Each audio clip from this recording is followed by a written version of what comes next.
ipinamalas ng ilang Pinoy ang kanilang talento sa isinagawang Rice Couture Competition sa Davao Region, kung saan po ibinida ang iba't ibang kasuotan na gawa sa bigas.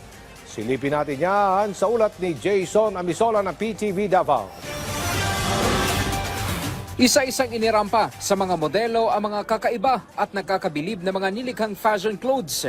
Kasunod ng pinakaunang Rice Couture Competition sa Davao Region. Ginanap sa loob ng isang mall sa Bahada, Davao City noong September 25, 2023. Kakaiba sapagkat ang mga materyales na ginamit, mga bigas.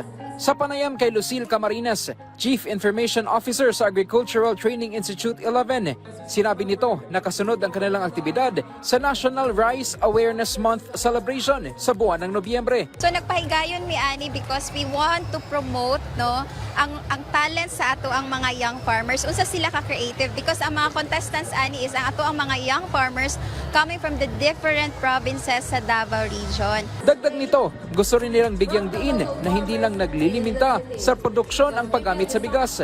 Pwede rin itong magamit sa mga kasuotan, bags o iba pang bagay na maaring mapagmulan ng hanap buhay ng mga magsasaka. Tinanghal na grand winner ang Young Farmer Scholar mula sa Sulop, Davao del Sur na si Reynald na sumali sa unang pagkakataon.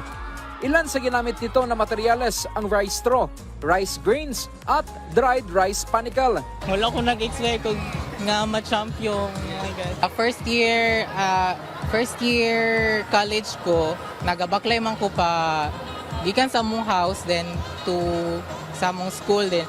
Maagyan man ako ang kanang rice field and farmers sa Sulub nga grabe ilang kahago and passion sa pag-grow o pagtanom sa mga rice. Then sila jud ang ako ang inspiration sa pagbuhat aning cash prizes ang natanggap ng mga nanalo habang ang runner-ups ay nakatanggap rin ng brown rice.